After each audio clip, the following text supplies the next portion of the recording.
So if you're an adult in the 30s, you're dead by the 70s, basically. So late first century is definitely a next generation thing, and we don't have any evidence. You don't have any evidence that there were witnesses after. Doesn't enter in within 30 years. Well, actually, we have lots of examples of that happening in other traditions. That's the Craig argument. He's wrong. There's some good articles on that. There's some good articles on that. There's a good one online somewhere. I can't remember it now, where someone really took that to task. I've written about it in The Empty Tomb, edited by Jeffrey Lauder and Robert Price. I talk about the faulty evidence in that. And as an ancient historian, I mean, this is what I study. So, like, we have lots of examples of rapid legendary development in different forms. So that's not the thing. That would be weird. Would be within 30 years. Within 30 years, do you have an example? Yeah. Oh, yeah. Well, an example of what exactly, though? What do you mean? A significant myth, say, being able to take the core that Jesus rose from the dead, and that being a total myth that was brought in 30 years later. And we have that in modern times. We've got Roswell UFO crash. Within 30 years, we've got a complete flying saucer and alien bodies autopsied by the government. That's within 30 years, and it started with just sticks and oil in the desert. That's not. I think it kind of is, and that's in a period of universal literacy and newspapers and photographs. In antiquity, you didn't have any of those things. So if it could happen in the 20th century, it can happen in the first. But we have examples. We have lots of stuff in Herodotus. That's like saying that the non-Holocausters could be right. Wait, most what? Holocaust, the non-Holocaust. I don't get the analogy. Sorry. Okay, the Jewish Holocaust from Adolf. Yeah, but how does this map onto the Roswell case? So what I'm saying is we have people that are denying that today. We're outside of the eyewitness testimony of that, but we have significant documentation within the generation of the eyewitnesses. Yeah, but that's like a massive event involving millions of people. That's not like a private event that was only seen by supposedly a few people. Because we have the example of like Mormonism, like we've got another example of like these wild stories that Joseph Smith fabricated, and then multiple witnesses, attesting to parts of it, which I'm sure they're lying. But that's an example. We have in Herodotus, we have examples of rapid legendary development. I give examples in The Empty Tomb when I talk about this part of it. There are others. We can look at a variety of different examples of the way myth evolves. There are people who studied oral transmission actually found that this happens a lot. These stories evolve much more rapidly than has been claimed a lot. And then also parapsychology investigators. So Joe Nickell and James Randi have investigated modern myths of a variety of different kinds. And when you go investigating, and these are all within the lifetime of witnesses still living, you go investigating them, the truth turns out to be very different from the stories that were told. Near-death experience stories are another category of these, where you have these mythologies get developed over time out of like kernels of truth, but the kernels of truth are paint a very different picture when you start looking at them. There's Keith Augustine did a book, an extensive one on the afterlife, myth of the afterlife, I think it's called, where there's a lot of these examples where he covers these, showing how these myths evolve over time quite quickly, like within the lifetime of people still living.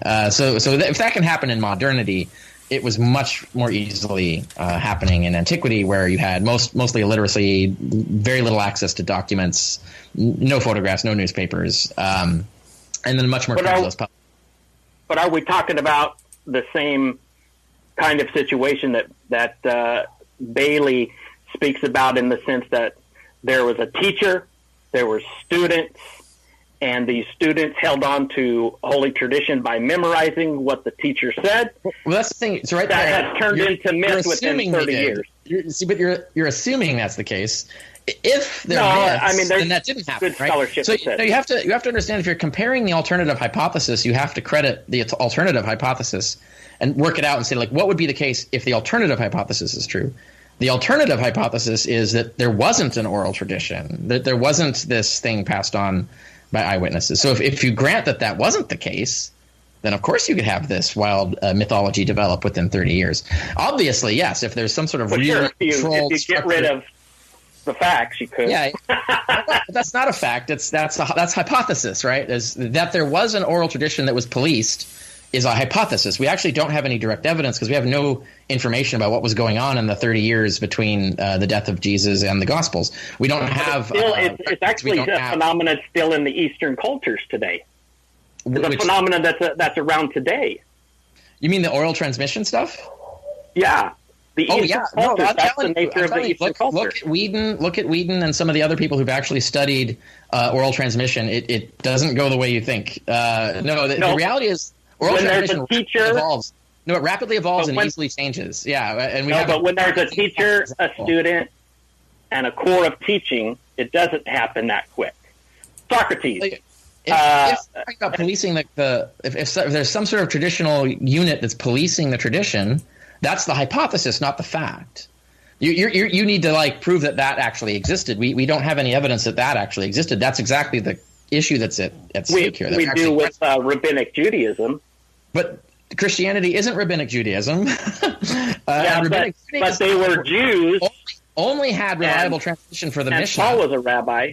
Yeah, but only the Mishnah had reliable transmission, and that's because they had Mishnah schools. They had a whole institution, actual physical schools, where they had kids come in and drilled them for years and years and years. We don't have any evidence that existed for Christians.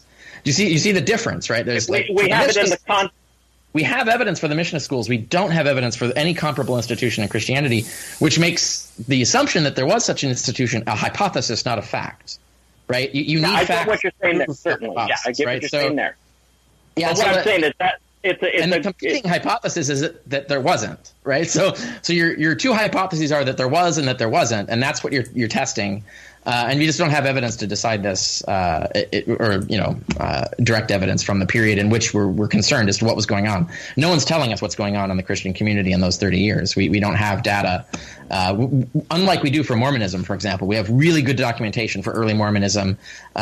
Would that we had such documentation for early Christianity, we could resolve a lot of these disputes. I think the scholarship on that is in disagreement with you on oral transmission. I know the fundamentalists are, but I'm relying on the actual science, which is anthropology and folklorists who actually study this. And I do cite a lot of the studies on this. I have some on the historicity of Jesus. I do in the Empty Tomb, I think, too. But I think it's on the historicity of Jesus where I have most of the literature cited on oral transmission. But yeah, you got to not look at the apologists. You got to look at the actual scientists doing the studies of oral transmission, and that's anthropologists, folklorists, and linguists. Are the people writing these studies? I get your point. I do understand your point, but again, I think the fact of these oral creeds that were in existence that Paul was able to reiterate to the Corinthians. You've got Philippians that has oral creeds. Notice that creed is not in any gospel. The 1 Corinthians 15, the sequence of events described there is not described in any gospel. It's lost. Whatever that creed was disappeared by the time the gospels were written. That's an assumption. We don't. So he describes an appearance to Cephas, and then to the 12, and then to the 500, and then to James, and then to the other apostles. That sequence of events doesn't appear in any of the gospels. But again, no initial appearance to Peter. There's no subsequent appearance to the 12 after appearing to Peter. There's not even an appearance to 12 because one of them's dead. So the Gospels have changed that. There's no appearance to the 500 or the hundreds. And then there's no appearance to James, and much less appearance to the apostles. I get what you're saying, that Paul only wrote about these certain things. But I have if that was an oral creed that was memorized and passed on to him. Notice that creed is gone. It's gone by the time the Gospels are written. So clearly the original creed has dissolved. It's been transformed into something else. Well, there was certainly a Pauline corpus of material that was being circulated from day one. But that's not my point, though. My point is that the oral creed that you're talking about that we have in Paul has vanished by the time the Gospels are written. So the argument that the Gospels preserve it is not tenable from that. But why would it need to be in the Gospels if it was already in the Pauline corpus that was being passed to the churches to begin with? You're the one arguing that it was memorized without change over decades and decades. Clearly, that's not the case. Whatever was being memorized known to Paul, whatever Paul was handing on, is disappeared. Like no one's been policing it. No one's still telling those stories. So something else happened. It transformed radically. By the time we get to the Gospels, we've got some completely different thing. So that shows that that old tradition. We're going to have a wrap off to finish this. We have to wrap off at this point. I'm terrible. You want me to drop some beatbox going on? You're a drummer. You probably already got better rhythm in terms of rapping than I do. So. Well, he's a drummer, so yeah, probably. We better get to the questions because we only got 5 more minutes. Yeah, you're right. Yeah, obviously I'm not going to be able to get to even the vast majority of these questions, so I'm kind of just picking and choosing at random here. But I would like to. I would like to talk to Dr. Awesome. I would like to talk to Dr. Carrier again, just on the existence of God. Get into my area. Sure. Yeah, absolutely. That'd be great. Yeah, I mean, we could talk about it after. It'll be some months before I'll be free again, but I would love to be on again. Yeah, for sure. Yeah. And maybe, are you over in the Bay Area? Very occasionally. No current plans, but it can happen. Usually Sacramento. What's that? Oh, okay. Well, I'm only an hour from Sacramento. Okay, yeah. I have no particular... saying we could keep in touch and maybe go to lunch or something. Yeah, for sure. Well, I'll forget. So if you keep an eye on my... We'll handle all the scheduling. We'll take care of you guys. Don't worry, we got it covered.